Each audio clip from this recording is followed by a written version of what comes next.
അപ്പൊ ഇങ്ങനെ കടലിലൊക്കെ പോകുമ്പോ പേടിയൊക്കെ ഉണ്ടായിട്ടുണ്ടായിരുന്ന? വീട്ടിലിരുന്ന് ചോദിക്കും, കാറ്റുണ്ടായ ഭയങ്കര കാറ്റാണെന്നൊക്കെ ഇവര് ചോദിക്കും.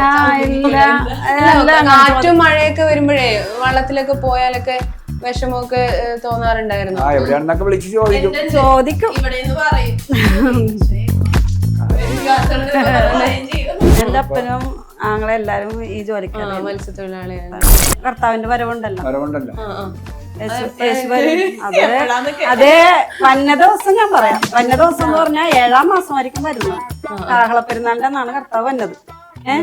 മാസം യാത് കൊല്ലമാണെന്ന് നമുക്കറിയില്ല, യാത് സമയമാണെന്ന് അറിയില്ല. അപ്പൊ നമ്മളൊക്കെ ജീവനോടെ ഉണ്ടാവും അറിയില്ല. ഇസ്രയേലാണ് പലസ്തീനെ ആക്രമിക്കുന്നതെന്നാണ് പറയണത്. അങ്ങനെയാണ് വെപ്പം അങ്ങനെ, പക്ഷെ അതല്ല പറയുന്നത്. സത്യം പറഞ്ഞാൽ ഇത് കുറെ പഠിക്കേണ്ടിയിരിക്കും. യേശുവിൽ വിശ്വാസം വേണം. യേശുവിൽ വിശ്വസിച്ചാൽ നമുക്ക് മാതാവുണ്ട്. വിശ്വാസമില്ലാത്തല്ല, പ്രാർത്ഥിക്കാൻ പാടില്ലല്ലോ. അതൊരു സൃഷ്ടാവല്ല, സൃഷ്ടിയല്ലേ അത്. മാതാവെന്ന് പറഞ്ഞ സൃഷ്ടിയാണ്, സൃഷ്ടാവല്ല. ഇസ്രായേലിൽ പോണെന്ന് പറഞ്ഞാൽ ഇസ്രായേൽ ശരിക്കും പറഞ്ഞാൽ ഇപ്പം ഭയങ്കര കൂട്ടക്കുരുതിയല്ലേ നടത്തുന്നത് പലസ്തീനൊക്കെ. അതിന് അത് തെറ്റല്ലേ? അത് തെറ്റൊന്നുമല്ല. അവരെ അതില്ലേ, അത് തെറ്റല്ല. ചെന്നാ ഈ ഇസ്രായേൽ ജനത്തിനൊക്കെ ചെന്നിട്ടല്ലേ വെറുതെ. ഇസ്രായേലിന് ഒരു അഭയം കൊടുത്തത് പാലസ്തീന ഇസ്രായേൽ ഒന്നും ചെയ്യണില്ല. പക്ഷെ അവിടുത്തെ ഈ മറ്റേ ഹമാസ് എന്ന് പറഞ്ഞ ആൾക്കാരാണ്. അല്ലാണ്ട് തീവ്രവാദികളോടാണ് ഈ അവിടെ യുദ്ധം ചെയ്യണം, അല്ലാണ്ട് പാലസ്തീൻ ജനത. ഖുറാനുമായിട്ട് ഭയങ്കര അടുപ്പുണ്ടല്ലേ ബൈബിളിൽ. ഇപ്പൊ നിങ്ങളെ ഇപ്പം പെന്തക്കോസ്തുകളൊക്കെ മുസ്ലിങ്ങളെയൊക്കെ വിവാഹം ചെയ്യാറുണ്ട്. അപ്പൊ ഇതുപോലെ ഇസ്രായേൽ ജനതക്ക് അങ്ങനെയുണ്ടോ? ഇല്ല ഇല്ല, മുസ്ലിം ജനതമായിട്ട് ഒരു ചർച്ചയുമില്ല. അത് ഖുറാനുമായിട്ട് ഭയങ്കര അടുപ്പമാണ്. അത് വേറെ. അവരും ഒരു പ്രത്യേക ഒരു ബിംബത്തെ ആദരിക്കുന്നില്ലല്ലോ. അവര് ബിംബത്തെ അല്ല, അവര് 360 കൽപ്പനകളാമെന്ന് പറഞ്ഞു. ഒന്ന് നിന്റെ ദയമായ കർത്താവിന് മാത്രമേ. ഞാൻ 10 പ്രമാണങ്ങളിൽ കൊടുത്തിരിക്കുന്നത് മുകളിൽ ആകാശത്തിലോ താഴെ ഭൂമിയിലോ ഭൂമിക്കടിയിലോ ജലത്തിലുള്ള യാതൊന്നിന്റെയും പ്രതിമയോ സ്വരൂപമോ നിർമ്മിക്കരുത്. ബൈബിളിലെ കാര്യം പറഞ്ഞു. ബൈബിളിന്റെ നാലാമത്തെ പറഞ്ഞില്ല അങ്ങനെ മനസ്സിലായി. ശബ്ദം എല്ലാവർക്കും മനസ്സിലാവില്ല. അല്ലാതെ ഞാനിപ്പോ പറഞ്ഞതല്ലേ ഇപ്പൊ ഈ ബൈബിളില് പറഞ്ഞിരിക്കുന്നത്. ഇപ്പൊ വള്ളത്തില് ഇപ്പൊ ഞാൻ പോയിട്ട് ഇപ്പൊ 3-4 ദിവസമേ ഉള്ളു. ഞാൻ പോണ വള്ളം വല മോശമായിട്ട് പണി നിർത്തി കൊണ്ടുപോയേക്കണേ. വലക്ക് ഒരു എങ്ങനെ ഒരു 10 ലക്ഷം രൂപ വരും. അങ്ങനെ പേടിയൊന്നും ഉണ്ടായിട്ടില്ല. കള്ളി അന്ന് പോലും പോണിയാണ്. അപ്പൊ അത് കാറ്റിനും കോളിനൊക്കെ പണിക്ക് പണിയെടുത്തിട്ടുണ്ട്. എല്ലാം ദൈവത്തിന്റെ ഒരു സഹായം കൊണ്ട് അങ്ങോട്ട് പോകുന്നു.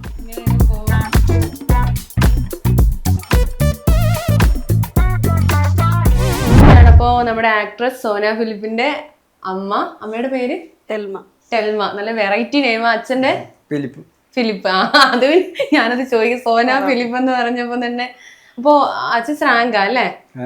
ഫിഷർമാൻ ആണ്. കൊറേ നാളായോ? അപ്പൊ ഇത് എത്ര നാളായി? പറയുന്നുണ്ടെങ്കിൽ ഒരു 14 വയസ്സ് തൊട്ട് മത്സ്യത്തൊഴിലാളിയായിട്ട് കടലിൽ പോകും. ശ്രാങ്ക് എന്ന് പറയുമ്പോ ശ്രാങ്ക് എന്ന് പറഞ്ഞ ബോട്ട് ഓടിക്കും, വല അടിക്കും. ഇവിടുന്ന് കരക്കുന്ന വിട്ടണമെങ്കിൽ വരുന്നവരും ജോലിയാണ്, കര മുട്ടണവരും ജോലിയാണ്. എന്ന് പറഞ്ഞാൽ ഇത് ബോട്ട് ഓടിച്ചിട്ട് പോകണം. എന്ന് പറഞ്ഞാൽ 10-30 പേരുണ്ടാവും ഈ ബോട്ടിൽ. അപ്പൊ അവരൊക്കെ എല്ലാം നിയന്ത്രിച്ചിട്ട് മുന്നോട്ട് കൊണ്ടുപോകണം. അപ്പൊ അവര് ബോട്ടിലെ കപ്പിത്താനാണ് ശ്രാങ്ക്. അതന്നെ. അത് എത്ര നാളായി? അപ്പൊ എത്ര വർഷമായി ശ്രാങ്ക് ആയിട്ട്? പറയാന്നുണ്ടെങ്കിൽ ഇപ്പൊ ഇവിടെ വീട്ടിൽ തന്നെ വള്ളവും ബലവും ഒക്കെ ഉണ്ടായിരുന്നു. അപ്പം ഡെയിലി ജോലിയായിരുന്നു. മറ്റുള്ള ജോലിക്കൊക്കെ ചേട്ടന്മാരൊക്കെ എല്ലാം പോയിക്കൊണ്ടെന്ന് വെച്ചാൽ. അപ്പം റെയിൽവേയിൽ നിന്ന് പിരിഞ്ഞ് പോകുന്ന സമയത്ത് വള്ളവും ബലം ഇട്ടു. അപ്പൊ ചേട്ടന്മാരും എല്ലാവരും ഇതിലേക്ക് പടിഞ്ഞാറൻ മത്സ്യത്തൊഴിലാളിലേക്ക് തിരിഞ്ഞു. അങ്ങനെ പോയിക്കൊണ്ടിരിക്കുമ്പോ ഈ മത്സ്യബെട്ട് മത്സ്യബെട്ട് ഗവൺമെന്റ് കൊടുക്കുന്ന 20 പേർക്ക് ഷെയറായിട്ട് കൊടുക്കുന്ന വെള്ളം ഉണ്ടായിരുന്നു. അപ്പൊ അത് വന്നു കഴിഞ്ഞപ്പോ ഞങ്ങൾക്ക് ഈ ഒറ്റയ്ക്ക് ഇറക്കണ വെള്ളക്കാരിക്ക് ഇറക്കാൻ പറ്റാത്ത ആളെ കിട്ടാനുള്ള അവസ്ഥ വന്നു. അപ്പൊ നമ്മൾ വള്ളവും ബലവും നിർത്തിയിട്ടും പിന്നെ അവരെ കൂടിയൊക്കെ ജോലിക്ക് പോകണമായിരുന്നു. ആദ്യം ചെറിയ വള്ളത്തിലായിരുന്നു പോകുന്നത്. ആദ്യം 5 ആള് പോണ വള്ളത്തിലായിരുന്നു. അത് നമുക്ക് ഇവിടെ വീട്ടിലുണ്ടായിരുന്നു. 5 പേര് കയറി വെള്ളം പണിക്ക് പോകണമായിരുന്നു. അത് കഴിഞ്ഞപ്പോൾ പിന്നെ വലിയ വെള്ളം കൊണ്ടുവന്നു. അപ്പം DLV നിന്ന് പിരിഞ്ഞു പോകുന്ന സമയത്ത് വലിയ വെള്ളം മേടിച്ച് അത് 10-16 ആൾ അന്നേരം കയറും. അന്ന് ഇഞ്ചിനൊന്നും ഇല്ല, തണ്ടുവലിയായിരുന്നു. അന്നേരം ഓടിക്കുന്നതായിരുന്നോ? അല്ല, അന്ന് തണ്ടുവലിയാണ്. ഈ മച്ചുപായ വലിക്കുന്ന കണ്ടല്ലേ, വായലി വലിക്കണ്ട, അത് ആ പണിയായിരുന്നു. ഇഞ്ചിനില്ലായിരുന്നു. അതിനുശേഷം കുറെ കാലം കഴിഞ്ഞപ്പോഴാണ് ഇഞ്ചിൻ വന്നത്. അപ്പോൾ പിന്നെ എല്ലാവരും വള്ളത്തിൽ ഇഞ്ചിൻ വെക്കാൻ തുടങ്ങി. അങ്ങനെ എങ്ങനെയാ അത് പഠിച്ചെടുത്തേ? അങ്ങനെ പഠിക്കാൻ പോകുമ്പോൾ തന്നെ വീട്ടിൽ ഈ പഞ്ചുമ്പല് കൊണ്ടല്ലോ. അപ്പം ഈ വെള്ളം അടുക്കണ ക്യാപ്പിൽ നിന്ന് അകത്തെ കയറി എന്നിട്ട് ഇത് തണ്ട് വലിച്ചിട്ട് ഒരു ചെയ്യണ കാണുന്നതല്ല, അങ്ങനെ പരിശീലിച്ചാണ്. അപ്പോ വള്ളവും മലയൊക്കെ വാങ്ങാൻ നല്ല പൈസ ഇല്ലേ? അന്ന് നല്ല പൈസ ഉണ്ടായിരുന്നു. അപ്പോൾ അതൊക്കെ എന്ന് പറഞ്ഞാൽ ഇപ്പോഴത്തെ വെള്ളം പോലെയല്ല. ആദ്യം കൂടുതൽ വലിയ വെള്ളമൊന്നുമല്ല. ഇപ്പോഴത്തെ വെള്ളം എന്ന് പറഞ്ഞാൽ ബോട്ട് പോലത്തെ വെള്ളമാണ്. അപ്പോൾ അതൊക്കെ നിന്ന് പോയി. അതിനുശേഷം മത്സ്യമായിട്ട് വന്നു കഴിഞ്ഞപ്പോൾ പിന്നെ എല്ലാം ഈ ഇഞ്ചിൻ വെച്ച വെള്ളം എല്ലാം വന്നിട്ട്. മത്സ്യത്തൊഴിലാളികൾ അനുഭവിക്കുന്ന ഒരു പ്രശ്നം എന്താ ശരിക്കും? ഇപ്പം പണി കുറവാണോ? മത്സ്യത്തൊഴിലാളികൾ അനുഭവിക്കുന്ന പറഞ്ഞാൽ കിട്ടുന്ന മീനിന് ശരിയായിട്ടുള്ള വില കിട്ടുന്നില്ല. അപ്പം ഞങ്ങളൊക്കെ ഇപ്പോൾ ഈ ഫിഷിംഗ് ഹാർബറിലാണ് ജോലിക്ക് പോയിക്കൊണ്ടിരിക്കുന്നത്. ഏത് ഫിഷിംഗ് ഹാർബർ? ഈ തോപ്പുംപടി ഫിഷിംഗ് ഹാർബർ. അപ്പം അവിടെ എന്ന് പറഞ്ഞാൽ കുറച്ച് കച്ചവടക്കാർ മാത്രമേ ഉള്ളൂ. ഈ യൂണിയത്തിലുള്ള കച്ചവടക്കാർ, പുറത്തൊന്നും ആരും കച്ചവടക്കാരും ഇല്ല. വരുന്ന മീനെല്ലാം അവരാണ് എടുക്കണം. അല്ലാണ്ട് പുറത്തുനിന്ന് കയറിയും കച്ചവടം ചെയ്യണ ഒരു ഇതില്ല. പുറത്തുനിന്ന് വന്ന് കച്ചവടം ചെയ്താലേ നമുക്ക് മീനിന് വില കിട്ടുള്ളൂ. കാരണം ഇപ്പോൾ എല്ലാ സ്ഥലത്തും ഓരോരുത്തരിൽ നിന്ന് മീനിന് വില വിളിക്കുമല്ലോ. അപ്പം അങ്ങനെ ഒരു സംവിധാനം അവിടെ ഇല്ല. അവിടെ ഈ കൊച്ചി തോപ്പുംപടിയിൽ മാത്രമേ ഇല്ലാണ്ടുള്ളൂ. ബാക്കി എല്ലാ സ്ഥലത്തും കായംകുളം, മുനമ്പം ഇങ്ങനെയുള്ള ഭാഗത്തൊക്കെ നമുക്ക് ആരെങ്കിലും എന്നാലും വിളിക്കാം. ഇവിടെ അങ്ങനെ വിളിക്കാൻ അടക്കില്ല. അത് കാരണം നമുക്ക് മീനിന് വില കിട്ടുന്നില്ല. അതാണ് പ്രശ്നം. ഏറ്റവും കൂടുതൽ ഇപ്പം ഏത് മീനിനാ വില? മീനിപ്പോ അതില് ഇപ്പൊ ഞങ്ങൾ പോണത് ചാളക്ക് വില ഉണ്ട്. ഞങ്ങൾ പോണത് തെളിഞ്ഞ വിലയാണ്. ഇപ്പൊ അതിന് ചാളക്ക് അടിക്കാൻ പറ്റില്ല. അയില മാച്ചാൻ അരക്കുക കുടിക്കുകയൊക്കെ കിട്ടും. ചാകര വരുമ്പോ ഭയങ്കര സന്തോഷാണോ? ചാകര എന്ന് പറഞ്ഞാൽ ഇപ്പൊ നമ്മ പറഞ്ഞത് ചാകര എന്ന് പറഞ്ഞാൽ ഈ പുഴ പോലെ കിടക്കുമ്പോഴാണ് ചാകര എന്ന് പറഞ്ഞത്. പറഞ്ഞതെന്ന് പറഞ്ഞാൽ ചാകര എന്ന് പറയുമ്പോൾ ഭയങ്കര പണിയാണെന്നുള്ള എല്ലാവരും പറഞ്ഞത്. പക്ഷെ ചാകര എന്ന് പറഞ്ഞാൽ കടലിൽ ശാന്തമായിട്ട് ഓളമില്ലാണ്ട് കിടക്കുമ്പോഴാണ് ചാകര എന്ന് പറഞ്ഞത്. പിന്നെ പണി ഇല്ലാത്ത അവസരമുണ്ട്, പണി കിട്ടുന്ന അവസരം. ചാകര വരുമ്പോൾ പണി കിട്ടുന്ന അവസരമുണ്ട്, കിട്ടാത്ത അവസരമുണ്ട്. ഇപ്പൊ കുറെ നാളെ പണി വള്ളത്തിൽ പോയിട്ട് ഇപ്പൊ വള്ളത്തില് ഇപ്പൊ ഞാൻ പോയിട്ട് ഇപ്പൊ 3-4 ദിവസമേ ഉള്ളു. ഞാൻ പോണ വള്ളം വല മോശമായിട്ടേ പണി നിർത്തി കൊണ്ടുപോയേക്കണേ. വലയപ്പോ മോശമാവും, നന്നാക്കാനൊക്കെ എത്ര പൈസയാവും? വലക്ക് ഒരു എങ്ങനെയാ ഒരു 10 ലക്ഷം രൂപ വരും. 10 ലക്ഷം? 10 ലക്ഷം രൂപ വരും വല ശരിയാക്കണമെങ്കിൽ. എന്ന് പറഞ്ഞാൽ ഒരു 1000, 2000, 2500 വലയൊക്കെ എടുക്കേണ്ടി വരും. വല പുതിയതായിട്ട് വെക്കണം. ഈ മോശമായ വല വെച്ചാൽ ഈ ചാളയൊക്കെ എന്ന് പറഞ്ഞാൽ എല്ലാം ഊരിപ്പോവും. മലയാളത്തുമ്പോൾ വല അടിച്ച് മലയാളത്ത് വീണാലും കിട്ടിയില്ല. ഒതുങ്ങി വരുമ്പോൾ കുറച്ചേ ഉണ്ടാവുള്ളൂ, എല്ലാം ഊരിപ്പോവും. വേഗം വല പോവോ ഈ കടലില്? വല എന്ന് പറഞ്ഞാൽ ഒരു 10 സെക്കൻഡ് കൊണ്ട് വല അടിക്കും. 10-500 ഭാഗം റൗണ്ട് ഉണ്ടാവും. അതിലിപ്പോൾ നമ്മൾ കരക്ക് ഒതുങ്ങിയാണെന്നുണ്ടെങ്കിൽ ചെള്ളമുള്ള പാട്ടിലേക്ക് നമ്മൾ പകുതി വല അടിക്കുള്ളൂ. ബാക്കി പടിഞ്ഞാറൊക്കെ ആണെന്നുണ്ടെങ്കിൽ തുറന്നടിക്കും. എന്ന് പറഞ്ഞാൽ വലക്ക് വല ചെള്ള പായാത്ത രീതികൊണ്ട് അടിക്കും. 14 വയസ്സിലൊന്നും കടലിൽ പോകുമ്പോ ഒരു പേടിയൊന്നും തോന്നിയില്ലേ? അങ്ങനെ പേടിയൊന്നും ഉണ്ടായിട്ടില്ല. കടലിൽ അന്ന് പോലെ പോണിയാണ്. അപ്പൊ അത് കാറ്റും കോളിനൊക്കെ പണിക്ക് പണിയെടുത്തിട്ടുണ്ട്. എല്ലാം ദൈവത്തിന്റെ ഒരു സഹായം കൊണ്ട് അങ്ങോട്ട് പോകും. ഇങ്ങനെ കടലമ്മ കാത്തു പോകും. അപ്പൊ ഇങ്ങനെ കടലിലൊക്കെ പോകുമ്പോ പേടിയൊക്കെ ഉണ്ടായിട്ടുണ്ടായിരുന്നോ? വീട്ടിലിരുന്ന് ചോദിക്കും, കാറ്റുണ്ടായ ഭയങ്കര കാറ്റാണെന്നൊക്കെ ഇവര് ചോദിക്കും. കാറ്റും മഴയൊക്കെ വരുമ്പോഴേ വള്ളത്തിലൊക്കെ പോയാലൊക്കെ വിഷമമൊക്കെ തോന്നാറുണ്ടായിരുന്നു? എവിടെയാണെന്നൊക്കെ വിളിച്ച് ചോദിക്കും.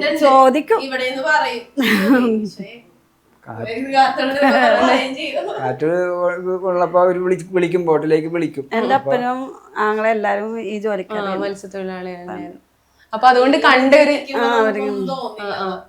അല്ല നമ്മളീ ഈ സിനിമയിൽ ഈ ചെമ്മീനിലൊക്കെ കണ്ടൊരു അങ്ങനെ നമുക്കൊരു അനുഭവം ഇല്ലേ? ഞാൻ അപ്പോഴും ചോദിച്ചിട്ടുണ്ട് ഇതുപോലെ ഇപ്പൊ എന്ത് ചെയ്യും മറ്റേ ഒരു സിനിമ 2018 ഇതൊക്കെ വരുമ്പോഴൊക്കെ ഞാൻ ഇവിടെ അമ്മനോട് പറഞ്ഞേ പൊന്ന് അപ്പൊ പോയതിന്റെ ആ ഒരു ഇത് ഇപ്പോഴാണ് കൂടുതൽ ടെൻഷൻ ആയത്. കടല് ഇങ്ങനെ കാറ്റൊക്കെ വരുമ്പോഴുള്ള ഒരു ഇത് ബുദ്ധിമുട്ട് തോന്നുമല്ലോ, എങ്ങനെ ഇരിക്കുമെന്ന് അറിയാൻ പറ്റിയല്ല. കാറ്റ് വന്നാലാണ് നമുക്ക് ഈ എല്ലാം പ്രശ്നമായി. കാറ്റ് വരുമ്പോൾ കടൽ കൂടും, ഇപ്പൊ ഒഴുക്കും കൂടും, ശക്തിയായിട്ട് തിര പൊങ്ങും. അങ്ങനെ അനുഭവിച്ചിട്ടുണ്ട്? അങ്ങനെ അനുഭവിച്ചിട്ടുണ്ട്, ഒരുപാട് കോളിലൊക്കെ പെട്ടിട്ടുണ്ട്. പക്ഷെ എല്ലാം ദൈവം അതിൽ നിന്നൊക്കെ എല്ലാം രക്ഷിച്ച്. അല്ല ഇനിയും അങ്ങനെ രക്ഷിക്കട്ടെ മുന്നോട്ട്. അങ്ങനെ അപ്പൊ നല്ലൊരു പറഞ്ഞപ്പോ ദൈവരക്ഷിക്കുന്ന നല്ല വിശ്വാസികളാണല്ലേ. ഇവിടെ ഞാൻ ഈ വീട്ടിൽ വന്നപ്പോ എല്ലാം ഇല്ല എഴുതിയതാണ്, സത്യം നിന്നെ സ്വതന്ത്രനാക്കും, അങ്ങനെ എഴുത്താണ് മൊത്തം. കർത്താവിന്റെ പ്രകാശവും രക്ഷയുമാണ്, ഞാൻ ആരെയും ഭയപ്പെടണം. ഞങ്ങള് ഇപ്പൊ പറയുകയാണെങ്കിൽ ഞങ്ങൾ ഇടവക മാനാശ്ശേരി ആയിരുന്നു. ഞങ്ങളുടെ വിവാഹം കഴിഞ്ഞതിന് ശേഷം ഒരു 2 വർഷം കഴിഞ്ഞപ്പോ ദൈവവചനം അറിഞ്ഞു. വചനം പള്ളിയിൽ നടക്കുന്ന കാര്യങ്ങളല്ല, ദൈവവചനം അറിഞ്ഞപ്പോൾ ദൈവവചനം സത്യമാണെന്ന് നമ്മൾ മനസ്സിലാക്കി. ഈ 10 പ്രമാണങ്ങളിലൊക്കെ കൊടുത്തിരിക്കുന്നത് പള്ളിയിൽ വായിക്കല, പള്ളിയിൽ വായിക്കല. ഒരു ദൈവം ഉണ്ടെന്നേ പറയുള്ളൂ, പക്ഷെ ദൈവം നിറഞ്ഞിരിക്കണേ അതിൻ്റെ അകത്ത്. അപ്പൊ അങ്ങനെ നമ്മ സത്യം അറിഞ്ഞപ്പോ അതിൽ നിന്ന് നമ്മ പിന്മാറി. ആദ്യം ഇപ്പൊ ഇസ്രായേൽ ജനത അല്ലേ, ഇസ്രായേലിന്റെ ദൈവത്തെയാണ് ആരാധിക്കണം. ഇസ്രായേലിന്റെ ദൈവം തന്നെയല്ലേ ഈശോ? അതന്നെ യേശുവ. അപ്പൊ ഈശോൻ ഇതുവരെ ഇങ്ങനെ ബൈബിള് വായിക്കും അല്ലേ? അല്ലാതെ ശരിക്കും എന്താണ് ഇസ്രായേൽ ജനത ഉദ്ദേശിക്കുന്നത്? എന്താ അത് ഉദ്ദേശിക്കണെന്ന് പറഞ്ഞാൽ ദൈവം തെരഞ്ഞെടുത്ത ജനതയാണ് ഇസ്രായേൽ ജനത. അബ്രഹാമിന്റെ സന്തതികളാണ്. അത് തന്നെ, അബ്രഹാം, ഇസഹാക്ക്, യാക്കോബ്, അവരുടെ സന്തതികളാണ്. 12 ഗോത്രങ്ങളാണ് യാക്കോബിന്റെ മക്കള്. അപ്പൊ അതിലാണ് യഹൂദ ജനം എന്ന് പറഞ്ഞാൽ അതിലൊരു മകനാണ് യഹൂദ. അങ്ങനെ ആ ജനത്തിന്റെ ദൈവം എന്ന് പറഞ്ഞ ആ ബൈബിൾ നമ്മൾ വായിച്ചു കഴിഞ്ഞാൽ എല്ലാം ഇസ്രായേലിന്റെ ദൈവം എന്ന് കേൾക്കട്ടുള്ളൂ. ഈ ബൈബിള് തമ്മിൽ മാറ്റം ഉണ്ടോ? ഇല്ല, ഞങ്ങൾ ഈ പള്ളിയിലുള്ള ബൈബിൾ തന്നെയാണ് വായിച്ചോണ്ടിരിക്കുന്നത്. എപ്പോഴും പ്രേയറാ ഞാൻ വിചാരിച്ചു പെന്തക്കോസ്തുകൾ അങ്ങനെയല്ലേ, അവർക്കും ഈ ബിംബം ഇല്ലല്ലോ. എപ്പോഴും ഇല്ല, ശനിയാഴ്ച മാത്രമാണ്. ഇപ്പൊ തിങ്കളാഴ്ചയായിട്ട് ഇപ്പൊ ഫസ്റ്റിലെ കൊടുത്തേക്കണത് ഞായറാഴ്ചയല്ലേ, പക്ഷെ നമ്മ പറയണത് 7-ാം ദിവസമാണ് ഞായറാഴ്ച എന്നല്ലേ ചിന്തിക്കണത് അല്ലേ? 1-ാം ദിവസമാണത്, 1-ാം ദിവസമാണ്. അത് നമുക്ക് കലണ്ടറിൽ തന്നെ നോക്കുമ്പോൾ തന്നെ അറിയാൻ പറ്റും 1-ാം ദിവസമാണ് ഞായറാഴ്ചയാണ്. പിന്നെ ഇങ്ങനെ വരുമ്പോ 7-ാം ദിവസം വരും, മനസ്സിലായില്ലേ? 7-ാം ദിവസം. അപ്പൊ ഇതില്ലേ നമ്മൾ ഈ ഒരു പള്ളിയിൽ പോയിട്ട് ബൈബിൾ നമ്മൾ കുരിശിന്റെ മുന്നിൽ അല്ലെ ഈശോന്റെ മുന്നിൽ ഇങ്ങനെ പ്രാർത്ഥിക്കാന്ന് പറയുമ്പോഴാണല്ലോ നമ്മുടെ ഉള്ളിൽ ഇങ്ങനെ ദൈവത്തെ കണ്ട് പ്രാർത്ഥിക്കുമ്പോഴാണല്ലോ ഒരു സന്തോഷം, സമാധാനം. അല്ലാതെ പഴയ കാലത്ത് അങ്ങനെയായിരുന്നു. പഴയ കാലത്ത് നമ്മുടെ കാരണന്മാര് നമ്മളെ പഠിപ്പിച്ചതനുസരിച്ച് നമ്മൾ മുന്നോട്ട് പോയി. അവർക്ക് ഈ ദൈവവചനം എന്താണെന്ന് വ്യക്തമായിട്ട് അവർക്ക് അറിയാൻ സാധിച്ചില്ല. നമ്മൾ കുറെ കാലം കഴിഞ്ഞ് നമ്മളൊക്കെ ജനിച്ചു വന്നത്. അപ്പോഴാണ് നമ്മൾ ഈ സത്യം അറിയുന്നത്. ആ സത്യം അവർക്ക് അറിയാൻ ദൈവം ഇടയാക്കിയില്ല. ഇടയാക്കിയിരുന്നെങ്കിൽ അവരും അറിഞ്ഞിരുന്നെ ആ ദൈവത്തിന് നമ്മളും വിളിച്ചപേക്ഷിച്ചാൽ. അവരുടെ കാലം കഴിഞ്ഞതിന് ശേഷമാണ് നമ്മൾ ദൈവവചനം അറിയണത്. അപ്പനുണ്ടായി, പക്ഷെ അവർ അംഗീകരിക്കണമായിരുന്നു അന്നേരം. യേശു മാത്രമാണ് ദൈവം. ആകാശത്തിന് കീഴിൽ മനുഷ്യരുടെ രക്ഷയ്ക്ക് യേശു എന്ന നാമമല്ലാതെ മറ്റൊരു നാമം നൽകപ്പെട്ടിട്ടില്ലെന്നാണ് ദൈവവചനം പറയുന്നത്. ആഴ്ന്ന പാട്ടിൽ കുറേ നാമം ഇവിടെ ഉണ്ട്. ആ നാമത്തിൽ നമ്മൾ വിശ്വസിച്ചിട്ട് അത് വിളിയാകില്ല. പിന്നെ ഒരുപാട് പ്രവാചകന്മാര് പിന്നെ അങ്ങനെയൊക്കെ ഇല്ല. പിന്നെ നമ്മുടെ എന്താ പറയാ പ്രവാചകന്മാര് 12 ശിഷ്യന്മാരുണ്ട്. സെന്റ് ആന്റണീസ്, നമ്മുടെ ഈ കലൂർ പുണ്യാളന്മാര്, അതൊക്കെ നമ്മുടെ മതപരമായിട്ട് ശിഷ്യന്മാര് 12 പേരാണ്. അപ്പൊ ശരിക്കും നിങ്ങളെ പ്രാർത്ഥനയൊക്കെ എങ്ങനെയാണ്? ഞങ്ങള് ഈ ശനിയാഴ്ച ശബത്താചരിക്കും. അന്ന് രാവിലെയും പ്രാർത്ഥിക്കും. സന്ധ്യ മുതലാണ്. വെള്ളിയാഴ്ച വൈകുന്നേരം സന്ധ്യ തുടങ്ങിയാണ്. പിറ്റേ ദിവസം വൈകുന്നേരം സന്ധ്യ ആകുമ്പോഴാണ്. ഒരു ദിവസം അങ്ങനെയാണ് ബൈബിളിൽ കൊടുത്തേക്കണം. സന്ധ്യയായി പ്രഭാതമായി 1-ാം ദിവസം ഒന്ന് വചനത്തിൽ കൊടുത്ത. ബൈബിൾ വായിച്ചിട്ടുണ്ടോ? ബൈബിള് വായിച്ചിട്ടില്ല. ഇങ്ങനെ പിന്നെ കുറച്ചൊക്കെ ഇങ്ങനെ ജസ്റ്റ് അറിയാം. അപ്പൊ അതില് ഉൽപ്പത്തി പുസ്തകത്തില് നമ്മ 1-ാം അധ്യായം തുടങ്ങി വായിക്കുമ്പോൾ അതാണ് സന്ധ്യയായി പ്രഭാതമായി 1-ാം ദിവസം. അപ്പൊ ശരിക്കും പറഞ്ഞാൽ നമ്മ സന്ധ്യ മുതലാണ് ഒരു ദിവസം തുടങ്ങണം.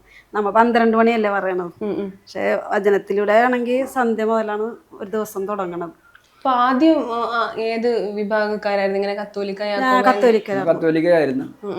പിന്നെ അത് കഴിഞ്ഞ് ഞങ്ങള് ഒരു പിന്നെ അതെങ്ങനെ മാറിയത് ശരിക്കും? മാറിയത് തിരുമലച്ചൻ എന്ന് പറഞ്ഞൊരു അച്ഛൻ ധ്യാനം നടത്തി. കോഴിക്കോട് അപ്പൊ അങ്ങനെ കുറെ ആൾക്കാർ അവിടെ കുറെ ആൾക്കാർ ഈ മദ്യപാനികളും ഞങ്ങളുടെ ഇവിടങ്ങളിലൊക്കെ കുറെ അങ്ങനെയുള്ള ഇതൊക്കെ വന്നപ്പോ എല്ലാരും ആ അച്ഛന്റെ വചനം കേട്ട് കുറെ ആൾക്കാര് മനസ്സാന്തരപ്പെട്ട് എല്ലാരും നല്ലൊരു ഇതായി. ഇവിടെ സൗദി ദേശത്ത് നല്ല ഒരു ഇതായിരുന്നു. അത് കഴിഞ്ഞ് പിന്നെ അത് കഴിഞ്ഞാണ് ഞങ്ങൾ ഇങ്ങനെ കുറെ കാലം ഇപ്പൊ ഇത് ഈ ശരിക്കുള്ള വചനം ഈ സത്യമായിട്ട് ഈ ശബത്ത് ആചരിക്കാൻ തുടങ്ങിയിട്ട് ഞങ്ങൾ 2 വർഷം ആയിട്ട്. ശബത്ത് എന്ന് പറഞ്ഞാൽ ശബത്ത് ശനിയാഴ്ച ദൈവം പറഞ്ഞ കൽപ്പനയിലുള്ളതാണ്. 12 അല്ലെങ്കിൽ എപ്പോഴും ഞായറാഴ്ചയല്ലേ പറയുന്നത് അല്ലേ? അത് ഞായറാഴ്ച എന്ന് പറഞ്ഞിട്ട് വെച്ചത്. പക്ഷെ അതല്ല, ഞായറാഴ്ച അല്ല. ശരിക്കും വചനത്തിലൂടെ നോക്കിയ ശനിയാഴ്ച. ഇസ്രായേൽ ജനം ശനിയാഴ്ചയല്ലേ ശബത്ത് ആചരിക്കണം. അത് തന്നെയാണ് കറക്റ്റ്. പക്ഷെ ഇസ്രായേലിലെ സ്വന്തം ആൾക്കാരാണ്.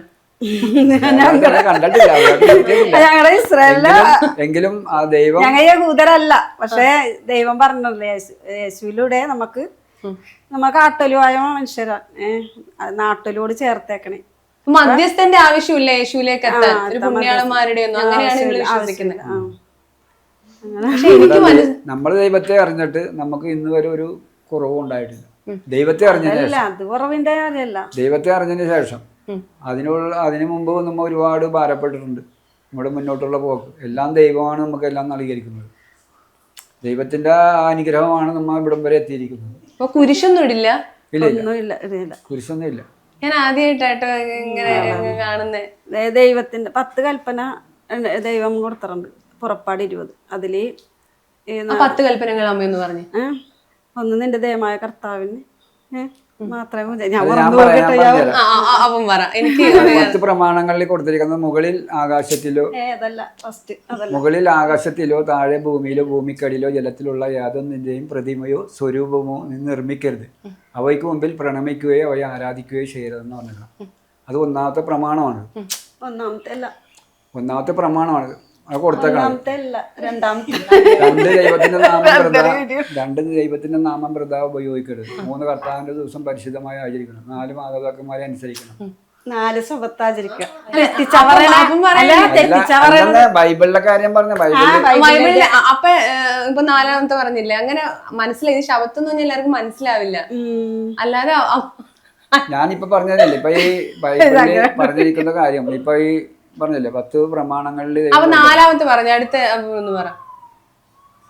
5 മാതാപിതാക്കളെ അനുസരിക്കണം. ഒന്നാമത്തെ കൽപ്പന നിന്റെ ദൈവമായ കർത്താവ് ഞാനല്ലാതെ മറ്റൊരു ദൈവം നിങ്ങൾക്ക് ഉണ്ടാകരുതെന്ന് പറയുന്നുണ്ട്. 2ാമത്തെ കൽപ്പന മുകളിൽ ആകാശത്തിലോ താഴെ ഭൂമിയിലോ ഭൂമിക്കടിയിലോ ഉള്ള യാതൊന്നിന്റെ പ്രതിമയോ സ്വരൂപമോ നിർമ്മിക്കാതെ അവയ്ക്ക് മുമ്പിൽ പ്രണമിക്കുകയോ ആരാധിക്കുകയോ ചെയ്യരുതെന്ന്. 3 എൻ്റെ നാമം വൃഥാ ഉപയോഗിക്കരുതെന്ന്. കർത്താവിന്റെ നാമം നമ്മ കർത്താവിനെ അംഗീകരിക്കാതെ നാമം എപ്പോഴും ഉരുവിടാൻ പാടില്ല. 3 4 ശബത്തിന് ആചരിക്കാൻ ഓർമ്മിക്കുക. എന്ന് വെച്ചാൽ 6 ദിവസം അധ്വാനിക്കുക.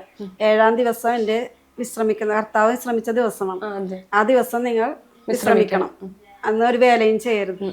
അങ്ങനെ 4ാമത്തെ 5 മാതാപിതാക്കന്മാരെ ബഹുമാനിക്കുക. 6 കൊല്ലരുത്, വ്യഭിചാരം ചെയ്യരുത്, മോഷ്ടിക്കരുത്, കള്ളസാക്ഷ്യം നൽകരുത്, അയൽക്കാരന്റെ ഭവനമോ മറ്റൊന്നും മോഹിക്കരുത്. 10 കൽപ്പന. ഇതാണ് 10 കൽപ്പന. എന്ത് ഇതായിട്ടല്ലേ കൽപ്പന. ശരിക്കും പറഞ്ഞാൽ മനുഷ്യൻ എങ്ങനെ ജീവിക്കണമെന്ന് കൃത്യമായിട്ട് എഴുതിയിരിക്കുന്നു. അതാണ് അനുസരിക്കണ്ട. അതനുസരിച്ചാൽ മതി. നമ്മ വേറെ ഒന്നും ചെയ്യണ്ട. അതെ, അങ്ങനെ പിന്നെ നമ്മ ദൈവം പറഞ്ഞ ഉത്സവങ്ങൾ ആഘോഷിക്കണം. ദൈവം പറഞ്ഞേക്കണ ഉത്സവം ഈ പെസക, അത് ആചരിക്കണം. പെസക കഴിഞ്ഞ് പിന്നെ 7 ദിവസം നമ്മ പുളിപ്പില്ലാത്ത അപ്പത്തിന്റെ ദിനങ്ങളുണ്ട്. 8ാം ദിവസം നമ്മ അത് ഈ ശബത്ത് പോലെ തന്നെ അതും ആചരിക്കണം. പിന്നെ അത് കഴിഞ്ഞുള്ളത് 7ാം മാസമാണ്. അത് 1ാം മാസമാണ് ഈ പറഞ്ഞത് പെസകട. 7ാം മാസത്തില് ഉത്സവങ്ങളാണ്. അത് കൂടാരപ്പെരുന്നാൾ അന്ന് പറഞ്ഞില്ലേ, ഞങ്ങളിവിടെ കൂടാരം വെച്ചിട്ട് അത് 7 ദിവസം നമ്മൾ കൂടാരത്തിൽ വസിക്കണം. ദൈവം പറഞ്ഞതൊക്കെ അതെല്ലാം നമ്മ അനുസരിച്ചെന്നാ എല്ലാം അങ്ങനെ വസിക്കും. നിങ്ങളങ്ങനെ വസിക്കും. അപ്പൊ ക്രിസ്മസിന് എന്താ ശരിക്കും പറഞ്ഞ? ഒന്നും ചെയ്യില്ല, ഒന്നുമില്ല. ക്രിസ്മസ് ശരിക്കും പറഞ്ഞാൽ അന്നല്ല, ദൈവം ജനിച്ച ദിവസം ഈ 7ാം മാസമാണ്. അന്നാണോ ഈ കാഹളപ്പെരുന്നാളിന്റെ? അപ്പൊ ഡിസംബർ 25 അല്ല യേശു ഉയർത്തെഴുന്നേറ്റ് ജനിച്ചത്? അല്ല. ദുഃഖവെള്ളി ആചരിക്കോ? ഇല്ല, അതും അതൊക്കെ ഒന്നും ആചരിക്കുന്നില്ല. ആ ആ.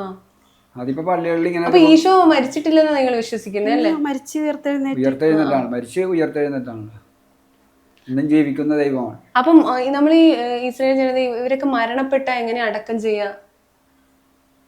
സാധാരണ ഇപ്പൊ അടക്കം ചെയ്യുന്നില്ല. പള്ളിയിൽ അടക്കം ചെയ്യില്ലല്ലോ. പള്ളിയിലടക്കം ചെയ്യല സിമിത്തേരി ഉണ്ട് cemetery ഇങ്ങനെ ഉണ്ട്. എന്തെന്നാണ് ഓരോ സ്ഥലത്ത് ഇങ്ങനെ ഉണ്ടല്ലോ ശ്മശാനം പോലത്തെ സ്ഥലം. നമ്മളവിടെ അടക്കം ചെയ്യും. അപ്പൊ ഈ ശരിക്കും ക്രിസ്ത്യാനിറ്റി അന്ധമായിട്ട് വിശ്വസിക്കുന്നവർക്ക് പിന്നെ നിങ്ങൾ അക്സെപ്റ്റ് ചെയ്യാൻ ബുദ്ധിമുട്ടായിരിക്കും അല്ലേ? ആ ഈ സഭപരമായിട്ടുള്ള നമ്മളോട് ആൾക്കാർക്ക് കുഴപ്പമൊന്നുമില്ല. സഭയും നമ്മ ഇങ്ങനെയൊക്കെ കുറെ കാലമായല്ലോ, അത് കാരണം പള്ളിയും സഭയായിട്ട് നടക്കുന്നവർക്കൊക്കെ ഒരു ഇഷ്ടക്കേടുണ്ടോ? അങ്ങനെ ഉണ്ടാന്നറിയാം. നമുക്ക് തോന്നിയിട്ടില്ല, നമ്മളോട് വേറെ കുഴപ്പമൊന്നുമില്ല. അല്ല എന്നാലും ഒരു ഇഷ്ടക്കേട് പള്ളിയിലൊന്നും പോകാണ്ടിരിക്കുമ്പോഴേ പള്ളിയില് മുമ്പൊക്കെ ഭയങ്കര എതിരായിരുന്നു. ആദ്യമൊക്കെ ഇപ്പൊ അങ്ങനെ ഒരു അവർക്കൊക്കെ ഓരോ മനസ്സിലായി വരുന്നുണ്ട്. എന്ന് പറഞ്ഞാൽ നമ്മൾ പോണതാണ് ശരിയെന്നുള്ളത് മിക്കവർക്കും അവർക്ക് അറിയാം. പക്ഷെ അവർക്ക് പള്ളിയിൽ നിന്ന് വിട്ടു പോരാൻ പറ്റില്ല. പള്ളിയിൽ നിന്ന് വിട്ടു പോകുന്ന അവരോ ഭീഷണിപ്പെടുത്തും, ചത്താൻ മൂടിയല്ല, മക്കളുടെ വിവാഹം വന്ന് നടത്തി തരില്ലെന്നൊക്കെ പറയുമ്പോൾ ഇത് കേട്ട് അങ്ങോട്ട് തന്നെ തിരിയും. ഞാൻ കേട്ടിട്ടുണ്ട് ഇങ്ങനെയുള്ള ഇപ്പൊ ബെന്തക്കോസ്തായാലും ഇപ്പൊ ഇസ്രായേൽ അങ്ങനെ വിശ്വസിക്കുന്നവരൊക്കെ ഭയങ്കര തീവ്രമായിട്ടുള്ള മതവിശ്വാസികളായിരിക്കും. അങ്ങനെ ആ കളമശ്ശേരിയിലൊക്കെ ബെന്തക്കോസ്റ്റിന് അവിടെ ഒരു ബോംബിടുകയൊക്കെ ചെയ്തില്ലായിരുന്നു? യഹോസാക്ഷി. അപ്പൊ അതൊക്കെ ഭയങ്കര അവരിതിനെതിരെ പ്രവർത്തിക്കുന്നു എന്നൊക്കെ പറഞ്ഞിട്ടേ. ഇല്ല, ഇപ്പൊ ഈ ബന്ധക്കോസ് എന്ന് പറഞ്ഞാ ഇപ്പൊ നമ്മ ഒരു മനുഷ്യരെ അവരുടെ മതത്തിലായിട്ട് ചേർക്കണ ഒരു പണിയാണ് നടത്തണത്. അതൊന്നും അത് ചെയ്തിട്ട് കാര്യമില്ല. ദൈവത്തെ അനുസരിക്കാതെ എവിടെയായിരുന്നാലും, അതിപ്പോ നീ അത് മതത്തിലായി, ഇപ്പൊ ഞാൻ ഹിന്ദു ആണെങ്കിൽ എന്റെ മതത്തിൽ തന്നെ നിക്കാം, എന്നിട്ട് നമുക്ക് ദൈവത്തെ അനുസരിക്കാം, അത്രയല്ലേ ഉള്ളു. അതിപ്പോ ഒരാളെ നമ്മ കൂട്ടി ചേർത്ത് ആ ഗ്രൂപ്പിൽ കൊണ്ടുപോയിട്ടും ഇട്ടിട്ട് കാര്യമില്ല, അത് തെറ്റാണ്. അപ്പൊ ദൈവമതത്തിന്റെ വചനം പറഞ്ഞ നീ ഒരാളെ ഈ കരയും കടലും കടന്ന് നീ ഒരാളെ മതത്തിലായിട്ട് ചേർക്കണം കേട്ടോ, ഇരട്ടി നരക ഇതാക്കണമെന്നാ ദൈവത്തിന്റെ വചനത്തിൽ പറയണം. ഇപ്പൊ ഖുറാനുമായിട്ട് ഭയങ്കര അടുപ്പമുണ്ടല്ലേ ബൈബിളിൽ? ഇപ്പൊ നിങ്ങളെ ഇപ്പം പെന്തക്കോസ്തുകളൊക്കെ മുസ്ലിങ്ങളെയൊക്കെ വിവാഹം ചെയ്യാറുണ്ട്. അപ്പൊ ഇതുപോലെ ഇസ്രായേൽ ജനതക്ക് അങ്ങനെയുണ്ടോ? ഇല്ല ഇല്ല, മുസ്ലിം ജനതമായിട്ട് ഒരു ചേർച്ചയുമില്ല. അത് ഖുറാനുമായിട്ട് ഭയങ്കര അടുപ്പമാണ്. അത് വേറെ അവരും ഒരു പ്രത്യേക ഒരു ബിംബത്തെ ആദരിക്കുന്നില്ലല്ലോ. അവര് ബിംബത്തെ അല്ല, അവര് 360 ദേവന്മാരുള്ള അതിൽ ഒരാളെയാണ് അവര് ആരാധിക്കണത്. ഈ എന്തെന്നാ അവര് പറഞ്ഞ അള്ളാഹു എന്ന് പറഞ്ഞില്ല, അത് ഒരു അങ്ങനെ ആരാധിക്കണ ആൾക്കാരാണ്. അല്ലാണ്ട് ഈ ഇസ്രായേൽ ദൈവത്തിന്റെ വചനവുമായിട്ട് ഒരു ചേർച്ചയുമില്ല. ഇസ്രായേലില് പോകാൻ ആഗ്രഹമുണ്ടോ? ആഗ്രഹമൊക്കെ ഉണ്ട്. നമ്മളെ പ്രാർത്ഥനയൊക്കെ നമ്മളെ ഇപ്പൊ ഇതറിയാൻ തന്നെ ദൈവം തന്നെ ഇടയാക്കിയിട്ടല്ലേ, നമ്മ അറിയില്ലല്ല. ദൈവത്തിന്റെ കൽപ്പന അനുസരിച്ചാൽ മാത്രമേ നമുക്ക് ദൈവസന്നിധിയിൽ എത്താൻ പറ്റൂ. എന്റെ പിതാവ് അറിയാതെ ആരും എന്നിലേക്ക് തിരികയില്ല എന്ന് പറഞ്ഞാണ്. അപ്പൊ ദൈവം അറിയാണ്ട് ഒരു മനുഷ്യൻ ദൈവവചനത്തിലേക്ക് തിരിയല്ല. ദൈവം അറിയണം, ദൈവം ആകർഷിക്കുമ്പോൾ മാത്രമേ ദൈവവചനത്തിലേക്ക് തിരിയുള്ളൂ. അല്ലാണ്ട് ഒരാൾ എത്ര വന്ന് വചനം പറഞ്ഞാലും അവൻ്റെ ഉള്ളിലേക്ക് ചെല്ലിയല്ലേ. മനസ്സിലായ? ദൈവം ആകർഷിക്കണം. ദൈവം ആകർഷിച്ചാൽ ആ വചനം പറയുന്നത് മനസ്സിലാകുകയും ആ വചനത്തിലേക്ക് കടന്നു വരികയും ചെയ്യും. യേശുവിൽ വിശ്വാസം വേണം. യേശുവിൽ വിശ്വസിച്ചാൽ നമുക്ക് യേശുവിനെ മാത്രമേ വിശ്വാസമില്ല, മാതാവിനെ ഒന്നും വിശ്വാസമില്ല. മാതാവുണ്ട്, വിശ്വാസമില്ലാത്തല്ല. പ്രാർത്ഥിക്കാൻ പാടില്ലല്ലോ, അതൊരു സൃഷ്ടിയല്ലേ അത്. മാതാവ് എന്ന് പറഞ്ഞ സൃഷ്ടിയാണ്, സൃഷ്ടാവല്ല. ദൈവം ഒരു മനുഷ്യനായിട്ട് അവതരിക്കാൻ ഒരു ഇത് വേണം. ഇനി നക്ഷത്രം എന്താ സൂചിപ്പിക്കുന്നത്? ഈ നക്ഷത്രം ഇപ്പൊ ഇസ്രായേലിനെ കുറിച്ചുള്ള ഇസ്രായേലിന്റെ ഒരു വെച്ചാണ്. ഇസ്രായേലിന്റെ മറ്റേ പൊടിമ അങ്ങനല്ലേ കൊടുത്തത്, അത് കണക്കാക്കി വെച്ചാണ്. ഇനി ഇത് വിട്ടിട്ട് എന്തെങ്കിലും വേറെ ഒരു ഇതിലേക്ക് ഇനി പോവില്ല? ഇല്ല ഇല്ല, ഇനി ഒരിക്കലും പള്ളിയിൽ പോവില്ല. പള്ളി പോകാത്തത് ഇപ്പൊ ഞങ്ങൾ 34 വർഷം കഴിഞ്ഞു. 35 വർഷമായിട്ടുണ്ട്. പക്ഷെ പള്ളിയിൽ പോയില്ലെങ്കിലും എവിടെ ഇരുന്നാലും പ്രാർത്ഥന കേൾക്കും. പ്രാർത്ഥന നമ്മുടെ ദൈവം കേൾക്കുമല്ലോ. ദൈവവചനത്തിൽ പറയുന്നുണ്ടല്ലോ, എന്റെ നാമത്തിൽ 2-3 പേർ എവിടെ ഒരുമിച്ച് കൂടിയാലും അവരുടെ മധ്യ ദൈവം ഉണ്ടായിരിക്കുമെന്ന് പറഞ്ഞിരിക്കണം. അത് വാക്കാണ്, ദൈവം പറഞ്ഞിരിക്കുന്ന വാക്കാണ്. അത് നമ്മുടെ വിശ്വാസം വേണം. എന്റെ നാമത്തിൽ 2-3 പേർ എവിടെ ഒരുമിച്ച് കൂടിയാലും അവരുടെ മധ്യം ഉണ്ടായിരിക്കുമെന്ന് പറഞ്ഞു. അപ്പൊ നമ്മ കാണിയല്ല, നമ്മുടെ മധ്യ ദൈവം ഉണ്ടായിരിക്കും. ആ പാട്ട് തന്നെ ഇസ്രായേൽ നാഥനായി വാഴും ഏക ദൈവം. അത് നിങ്ങൾക്കൊക്കെ വേണ്ടി എഴുതിയതാ.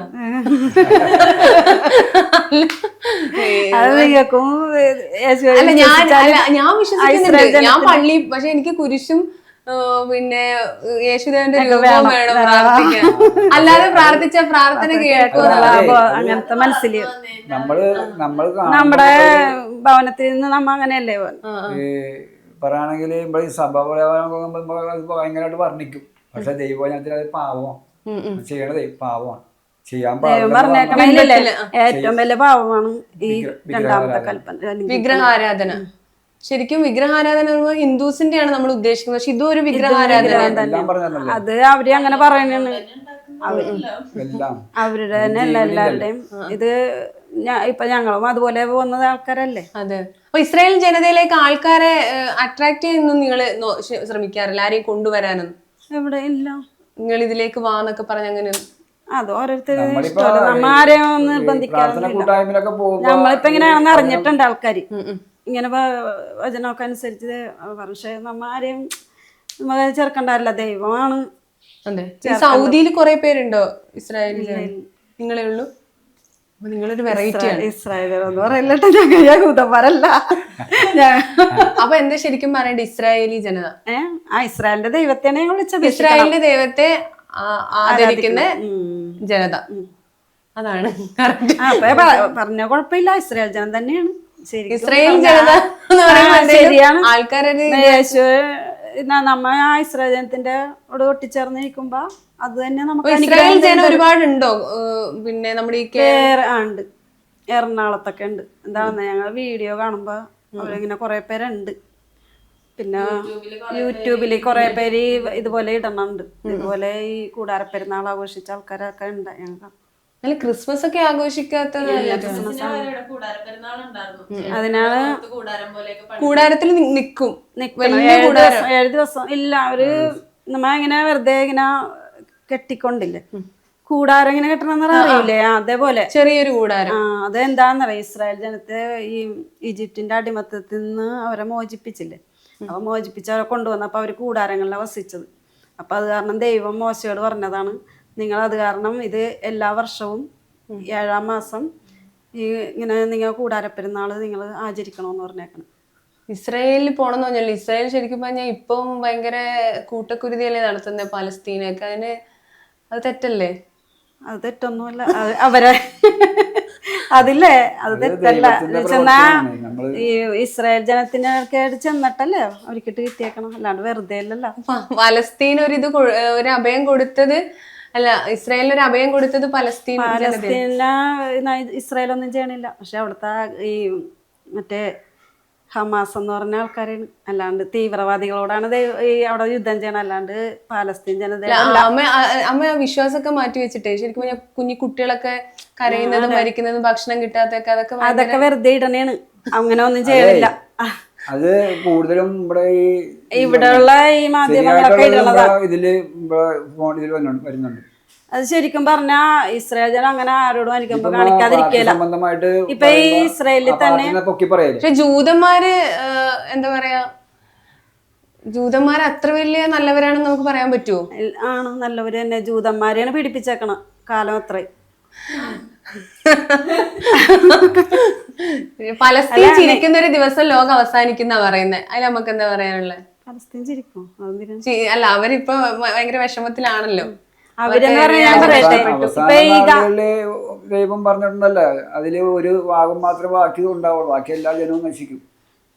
ദൈവജനത്തിൽ പറഞ്ഞിരിക്കുന്നത് അങ്ങനെയാണ്. പക്ഷെ ഈ പുണ്യമായിട്ടുള്ള നമ്മുടെ യേശു ജനിച്ച ഒരു നാട്ടിൽ ഇങ്ങനെ ഒരു അവരങ്ങനെ ആക്രമിക്കുന്നതും ഇങ്ങനെ കൊല്ലുന്നതും ഒക്കെ ഭയങ്കര ഒരു തെറ്റായിട്ടുള്ള ഒരു കാര്യമാണെന്നാണ് ഞാൻ മനസ്സിലാക്കിയിട്ടുള്ളത്. പക്ഷെ അവര് ഈ പറഞ്ഞ സഭത്തിലാണല്ലേ ഇവര് വന്ന് ആക്രമിച്ചത്. ആക്രമണം അങ്ങോട്ടും ഇങ്ങോട്ടും ഉണ്ടായിട്ടുണ്ട്. ഫസ്റ്റിലേത് ആക്രമിച്ചത് ഇവരാണ്, ഗാസയിലുള്ള ആൾക്കാരെ ചെന്ന് ഇവരെ പെണ്ണുങ്ങളെയൊക്കെ ഗർഭിണികളെയൊക്കെ ഇല്ലേ കൊന്ന്, പിന്നെ കൊച്ചുങ്ങളെയൊക്കെ പല പല പ്രശ്നങ്ങളൊക്കെ ഉണ്ടായിരുന്നു. അങ്ങനെ കുറേ അവരെ പീഡിപ്പിച്ച് അവരിതാക്കിയിട്ടാണ് അവർ തിരിച്ചടിച്ചത്. ഇനി ഇസ്രായേലിൽ പോണോ? ഇങ്ങനെയൊക്കെ പ്രശ്നമല്ലേ? ഇസ്രായേലിൽ പോണോ? അത് അവസരം ദൈവം തന്നാ പോവും. പക്ഷെ എന്നാലും ഈ എല്ലാ സമാധാനം ഉണ്ടാവട്ടെ അല്ലേ? പക്ഷേ അതേ ആൾക്കാരെ തെറ്റിദ്ധരിപ്പിക്കണേ, പാലസ്തീനിലെ അവർക്കൊന്നും ഭക്ഷണം കൊടുക്കാതിരിക്കാൻ ഒന്നും ചെയ്യല്ല. ഇസ്രായേൽ ജനത്തിന്റെ അവിടെ ഇല്ല, ഈ ജെറുസലേമിൽ തന്നെ മുസ്ലിങ്ങൾ എന്തോരം താമസിക്കണുണ്ട്. അവരൊക്കെ ഒന്നും പറയണില്ല. ഈ പറഞ്ഞ ഈ പാലസ്തീനിൽ ഒരിക്കലും കണ്ട ഈ ഹമാസിനെ ഇവിടെ നിന്ന് ഓടിക്കെന്നും പറഞ്ഞിട്ടുണ്ട ഈ പാലസ്തീനിലെ ജനം തന്നെ പറയണം. അവരാരും ഈ ഇസ്രായേൽ ജനത്തിന് സപ്പോർട്ടില്ല. പക്ഷെ ഇവിടെ ഉള്ള ആൾക്കാർക്കാണ് ഇത്. ഹമാസ് അത് ഹമാസിന്റെ തെറ്റാണ്, അല്ലാണ്ട് വേറെ തീവ്രവാദ സംഘടന. എന്തായാലും കൊല്ലും കൊലയൊക്കെ അവസാനിപ്പിക്കുക ആരായാലും അല്ലേ. അത് ദൈവത്തിന്റെ ഹിതം. ദൈവത്തിന്റെ ഹിതമാണല്ലോ. ദൈവഹിതമാണ് നടക്കും. വചനത്തിലുണ്ട് ആഗ്രഹിക്കുന്നത് ഗാസ നിർജ്ജനമാക്കപ്പെടുന്നുണ്ട് വചനത്തില്. ഗാസ നിർജ്ജനമാക്കപ്പെടുന്നു. ശൂന്യമാകുന്ന സമയമുണ്ട്, അത് വരും. അത് ബൈബിളിൽ പറഞ്ഞിരിക്കുന്ന കാര്യമാണ്. ബൈബിളിൽ പറഞ്ഞിരിക്കുന്ന കാര്യമാണ്, ഞങ്ങള് പറഞ്ഞല്ല വചനത്തിലുള്ളതാണ്. അപ്പൊ പലസ്തീൻ പൂർണ്ണമായും തുടച്ചു നീക്കപ്പെടുന്നാണോ? അതിലുണ്ട്, വചനത്തിലുണ്ട് അങ്ങനെ. അപ്പൊ അതുപോലെയൊക്കെ നടക്കണല്ലോ ഓരോ കാര്യങ്ങളൊക്കെ. ദൈവവചനം പറഞ്ഞ പോലെയൊക്കെ നടക്കുന്നുണ്ട് ഓരോ സംഭവങ്ങളൊക്കെ. അതുകൊണ്ട് പറഞ്ഞു. പക്ഷെ പലസ്തീൻകാരങ്ങനെ പക്ഷെ മനുഷ്യരെ നശിക്കാതിരിക്കട്ടെ. അവര് നശിപ്പിക്കാനായിട്ട് അവരല്ല. പക്ഷെ ഈ ഗാസയെ ഈ പറഞ്ഞ ഹമാസ് എന്ന് പറഞ്ഞ ആൾക്കാര് പാലസ്തീൻകാരെ മുൻനിർത്തിക്കൊണ്ടാണ് അവര് ചെയ്യണത്, അതിക്രമം ചെയ്യണം. അപ്പൊ ഈ ഇസ്രയേൽ അങ്ങനെ ചെയ്യല. ഇസ്രയേല് പറഞ്ഞിട്ടേ അവിടെ എന്താണെങ്കിലും ചെയ്യണുള്ളൂ. നിങ്ങൾ മാറിക്കോന്ന് പറഞ്ഞിട്ടാണ് അവര് ചെയ്യുന്നത്. അവരുടെ ഭാഗത്ത് തെറ്റില്ല.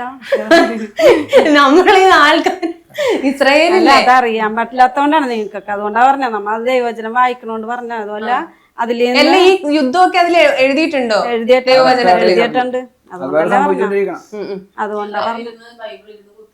ഞങ്ങൾ ശനിയാഴ്ച ദിവസം ഞങ്ങൾ കിട്ടുമ്പോ ഞങ്ങൾ വചനം വായിക്കലാണ് കൂടുതല്. അപ്പൊ ആ വചനത്തിൽ എഴുതിയേക്കണം പറഞ്ഞിട്ടുണ്ടോ? ഉണ്ട്. കർത്താവിന്റെ വരവുണ്ടല്ലോ. അതേ വന്ന ദിവസം ഞാൻ പറയാം. വന്ന ദിവസം എന്ന് പറഞ്ഞാൽ 7-ാം മാസമായിരിക്കും വരുന്നത്. കാഹളപ്പെരുന്നാളിന്റെ അന്നാണ് കർത്താവ് വന്നത്. മാസം യാത് കൊല്ലമാണെന്ന് നമുക്കറിയില്ല, യാത് സമയമാണെന്ന് അറിയില്ല. അപ്പൊ നമ്മളൊക്കെ ജീവനോടെ ഉണ്ടാവും അറിയില്ല. അതുണ്ടെങ്കിൽ ഞാനിത് ഓർക്കും. ഇതൊരു കറക്റ്റാണ്. 7-ാം മാസം കാഹളപ്പെരുന്നാളിന്റെ അന്നായിരിക്കും കർത്താവിന്റെ വരവ്. ഏതായാലും അപ്പനങ്ങനെ വിശ്വസിക്കുന്നുണ്ട്. അപ്പൊ ഈ പറയുന്നതൊക്കെ എങ്ങനെ ഇതിൽ ദൈവവചനത്തിൽ പറയുന്നുണ്ടെന്നാ പറഞ്ഞ്. എന്തായാലും എനിക്ക് പാലസ്തീനായാലും ഇസ്രായേൽ ആയാലും എല്ലാവരും സന്തോഷത്തോടെ ജീവിക്കണം എന്നാണ് എന്റെ മനുഷ്യരെ നമ്മളൊന്നും പറയണില്ലല്ലോ എല്ലാരും അങ്ങനെ. പക്ഷെ ഇതല്ല, അത് ദൈവവചനത്തിൽ വന്ന ഇതുപോലെ. അതുമല്ല അവര് തെറ്റി ഇവരാണ് ആദ്യം ചെയ്തെങ്കിൽ നമുക്ക് പറയാം. എന്നുവെച്ചാൽ അവര് വെറുതെ ആൾക്കാരെയാണ് ചെന്നേച്ചും. പലസ്തീൻ ഇസ്രായേലാണ് പലസ്തീനെ ആക്രമിക്കുന്നതെന്നാണ് പറയണത്. അങ്ങനെയാണ് വെപ്പം അങ്ങനെ. പക്ഷെ അതല്ല പറയുന്നത്. സത്യം പറഞ്ഞ ഇത് കുറെ പഠിക്കേണ്ടിയിരിക്കുന്നു. എന്തൊക്കെ പറഞ്ഞാലും ഏതായാലും സന്തോഷം. ഇങ്ങനെ ഒരുപാട് വിശ്വാസമായിട്ട് മുന്നോട്ട് പോകട്ടെ.